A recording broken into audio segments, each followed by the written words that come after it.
Hi, I'm Jamie Machik, Education Consultant for the Wisconsin Valley Library Service.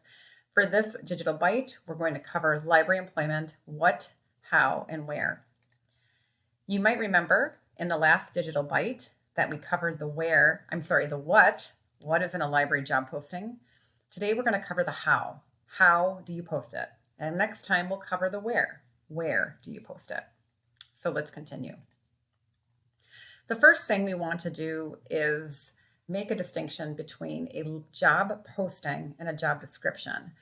So when we talk about a job description, that is more of an internal document, something for the employer. It's generally going to be a document that's a lot longer, that lists a lot more detail. The job posting is the outward facing document that we use to recruit a potential employee. So this is what you are going to post either on your website, on a job hunting site, or somewhere else. Again, the job description is going to be a little bit longer, that has a lot of detail, and the job posting is more outward facing. So last week when I talked about what should be in a job description, I talked about 8 key things. You're going to include most of those things in your job posting, but you're going to have to decide how much detail goes in and what is the most important and what you can leave out. The big thing with a job posting, the outward facing document, is the formatting. So with the job posting, you want to use or aim for between 700 to 2,000 characters. Indeed reports that job postings kept between these characters receive up to 30% more views. So remember, character is different than a word count. A character is every space and every letter. That's different than a word. So when you look at that, that's really only about a page of material, if that. Because this is going to be online, you want to break up the sections or break up the text because you want it to be easy to read. Also, to help for readability, you want to use subheadings. So you might want to have qualifications, about us or about the company, how to apply. Use those subheadings, maybe even bold them to really break up your sections. Instead of short paragraphs, you could also use bullet points. That also helps to make the job posting easier to read.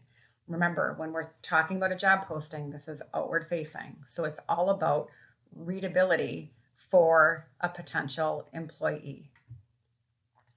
With formatting, you want to consider what fonts you are using. So keep a simple, easy to read font. I would not use no more than 2 fonts. You want to keep this simple. Because it's online and there is searching involved, you want to have certain words or your keywords to be repeated a lot. And again, this is going to help when people are doing job searches. The apply section needs to be made very clear. I've seen some job postings where it will say to apply for this job, do this by a date, but it won't have really clear instructions or where to go for application. So make sure that is very clear what they need and where they need to go and how you prefer to receive the application materials. So because we want the job posting to be a bit shorter, you can always have a link to a longer job description, right? So that's where you can link to more information. And speaking of links, you can use hyperlinks if those work with however you're posting, especially if you're posting a job to a website. You might want to use a hyperlink. Sometimes they don't work, and we're going to talk about that next week. There are some areas or tools in the library profession where you don't want to use a hyperlink to post your job. But if you can use a hyperlink, you can do that. So again, that is the how to post a job.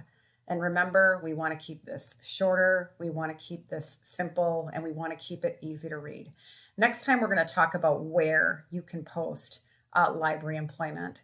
So I hope you enjoyed this digital bite, and I hope to see you for next time. So long.